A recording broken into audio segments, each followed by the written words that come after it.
taking more high points in the wintertime. This whole time, I don't think yet we had spent a single night in a hotel. We were camping out the entire time. So, driving down the Alcan, spending lots of nights out. That trip, we climbed everything from 345-foot Lakewood Park, super glamorous summit, in Florida, the lowest high point, to, I think our highest on that trip was Wheeler Peak in New Mexico. It's 13,000, just over 13,000 feet. Wheeler Peak was a formative one. Started off in the morning, beautiful, beautiful pink morning, nice red sky. You know the adage, red sky in the morning, sailors take warning. You might know where this idea is going. But we started up, it's a long hike. In the winter, it's post-holing in. We got up to the summit ridge, and the summit ridge is about half a mile long. At this point, winds are about 60 miles an hour. I weighed 55 pounds at the time, about this big. And my mother and I are clinging to one another. Moreover, I am leaning into her to hold myself up to not get blown over.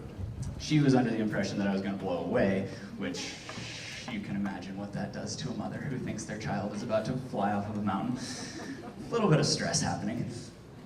We're working our way along, and we, at one point, caught up to my dad, my dad was the first person who climbed Denali in the wintertime. He's been around a bit of wind. We caught him. He's standing there. He has this just shit-eating grin on his face. I've never to this day can remember him looking more alive. Just grinning. Right at that moment, his entire hood inflated and his hat shot about 50 feet in the air and disappeared. And he's still just laughing. He was a little sad because it was a hat from Tibet that meant a lot to him.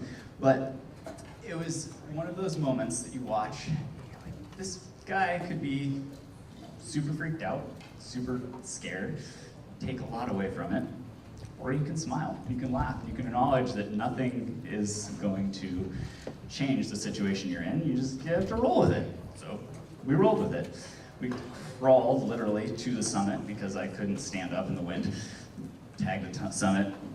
On our way back down, our mom post-holed in up to her waist. And we're below the wind line, it's quiet, it's nice. And she folded forward and lay down on the snow. And I went back to her. She said, "Nope, I'm not getting up. Just leave me here. I'm done." Well, Mom, you can't tell that to your 10-year-old son. Come on, let's go. Meanwhile, Dad's trucking away down the trail. I'm like, Dad's gonna leave us. Let's go, come on. And eventually, cajole her along, we get up. That back and forth, that supporting one another became a real base formative thing as we moved forward. Next year, we climbed Denali as a family, the three of us. Dad is this stoic caricature is too strong of a word because he's so multifaceted, but this man that's larger than life, grinning in the storm, and my mom who's helping me along through the emotion of being homesick, all the different ebbs and flows of an 11-year-old 3 weeks on a mountain. We helped each other through a lot through those years, and as I have gotten older, I have 45 seconds left, so I'm not gonna do this. As I've gotten older, I've tied all of those pieces together through a trip down the Yukon, through lots of different pieces of life. Now I coach athletes from 8 years old to, I think my oldest has been 91. And the piece that I try to grab and bring forward in all of that is that both of those parents have to exist in my coaching. I have to have the part of me that is the empathetic, the one that's going to notice the kid that's not having a good time, and I can draw something better out of them. I also have to be the one, there's 7 minutes, I also have to be the parent who can watch somebody smash into a tree and laugh hard enough to convince them that they should be laughing too.